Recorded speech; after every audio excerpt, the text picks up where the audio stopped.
এইখানে শিকার হচ্ছেন এবং সেটি আমরা দেখতে পাচ্ছি। সেই সাথে তারাও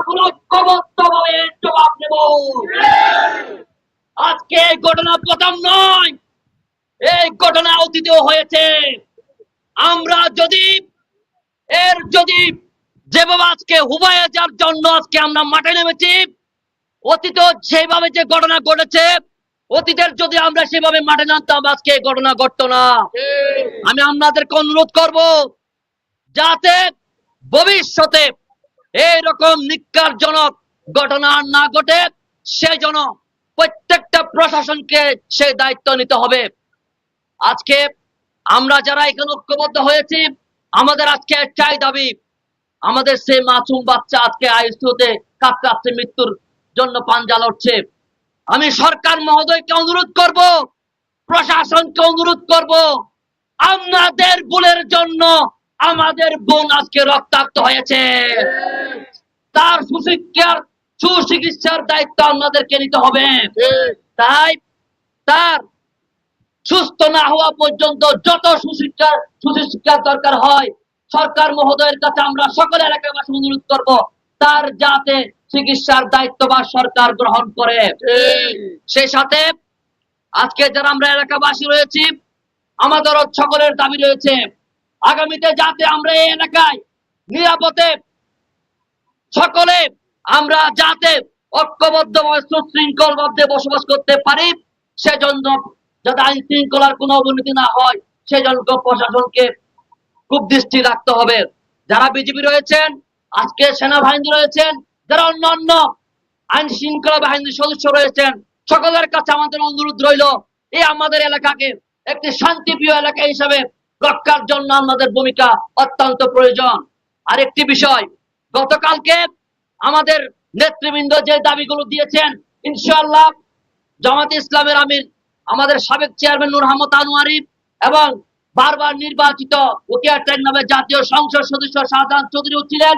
ওনারা দুজন মিলে উদ্বোধন কর্তৃপক্ষের সাথে যে আলোচনা করেছেন, আমি জানি তারা দুজনের চেষ্টা করছেন, ইনশাআল্লাহ একটি সঠিক সমাধান তারা করবে বলে আমরা আশা ব্যক্ত করি।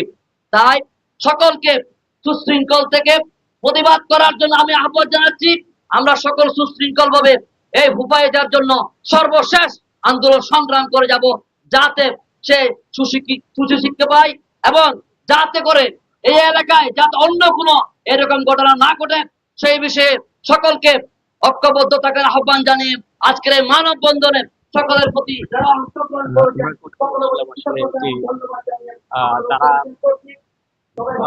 যে দাবি মানববন্ধন থেকে আসলে জানানো হচ্ছে, এখানে হুজাইফার সকল শ্রেণীর যে মানুষজন রয়েছে, হোয়াইকম ইউনিয়নের যে বাসিন্দারা রয়েছে, রাস্তায় দাঁড়িয়ে পড়েছে। তারা তাদের দাবি জানাচ্ছেন যে তাদের সন্তান আজকে মৃত্যু শয্যায় রয়েছে। সেই হিসাবে তাদের দাবি হচ্ছে মূলত এই যে সীমান্তবর্তী বসবাসরত মানুষগুলো আজকে মৃত্যু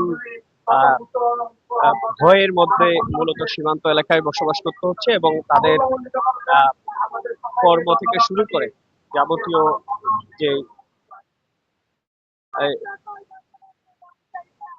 করতে থেকে মূলত তাদের সবকিছু এলোমেলো হয়েছে। আমরা ডাক্তারে বলতে এখন ওনার চিকিৎসা নাই, এখন ঢাকা মেডিকেলে নিয়ে যেতে হবে।